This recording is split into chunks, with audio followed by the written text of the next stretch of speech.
আমার এলাকার শহীদ রিজভী ওর বাবার সাথে দেখা করতো, ওর পরিবারের সাথে দেখা করতো, শহীদ রিজভীর কবরটা জিয়ারত করে নিজেকে ধন্য মনে করতো। আমি অনেক দিনের ব্যস্ততার মধ্যে আমার আরো আগে আসা উচিত ছিল, কিন্তু আমি আসতে পারিনি, এই জন্য দুঃখ প্রকাশ করছি।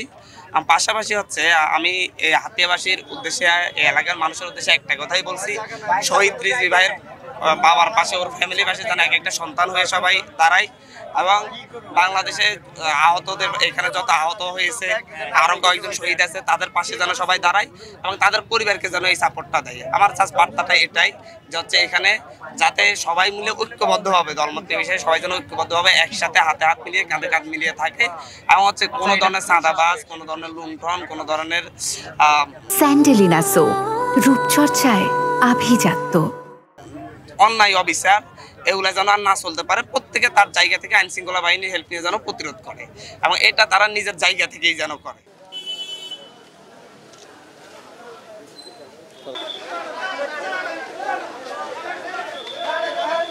ভাই আপনারা মাঝখানে একটু ছাড় দিয়ে, মাঝখানে একটু ছাড় দিয়ে।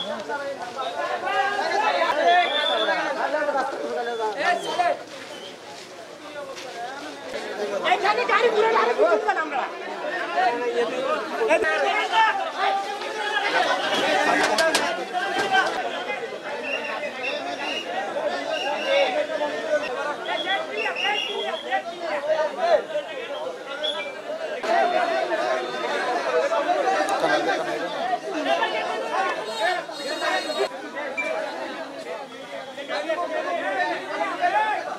Uncle uncle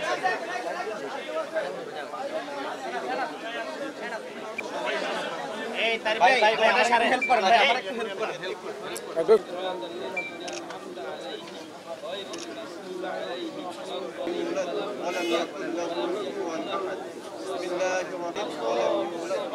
ولم يكن له كفوا احد لم يلد ولم يولد ولم يكن له لا سوف تعلمون ثم كلا سوف تعلمون كلا لو تعلمون. اللهم آمين. الحمد لله على سيد الأنبياء والمرسلين وعلى آله وأكبر كبيرا. الحمد لله حمدا كثيرا وأصيلا. آمين.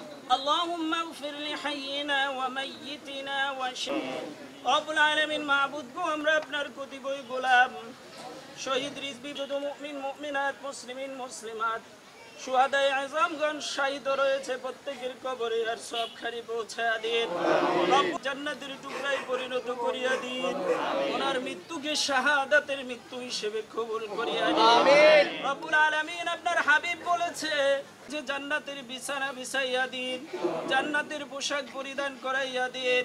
জান্নাত যারা হত্যার শিকার হয়েছে, জালেমদের গুলির আঘাতে যাদের বুক ঝরঝরা হয়ে গেছে, যদি আল্লাহ যদি আমাকে শহীদ হিসেবে কবুল করতে, হয়তো আমি সেই পর্যায়ে যেতে পারতাম। কিন্তু যেভাবে হোক আপনারা জেনে গিয়েছেন এবং আপনারা যেভাবে সবাই মিলে এখানে এসেছেন, আমার কৃতজ্ঞতার ভাষা প্রকাশ করে আমি শেষ করতে পারবো না। আমার পাশে দাঁড়ানোর জন্য আপনারা যেভাবে এসেছেন, ঠিক সেভাবে রিজভী ভাইয়ের ফ্যামিলির পাশে আপনারা দাঁড়াবেন। আমি এখানে কোন ধরনের, আমাদের এখনো শহীদ ভাইদের রক্ত কিন্তু শুকাই নেই। এখনো দাঁড়িয়ে কি আমাদের কোন আনন্দ করার সুযোগ আছে? আমাদের কোন আনন্দ করার সুযোগ আছে? কাউকে সংবর্ধনা দেওয়ার কোন পর্যন্ত না, ফ্যাসিবাদী শাসন ব্যবস্থা যেভাবে রন্ধ্রাচ্ছে, এটা যতক্ষণ পর্যন্ত না শেষ হবে ততক্ষণ, সুতরাং ততক্ষণ পর্যন্ত আমি কোনো সংবর্ধনা নিব না।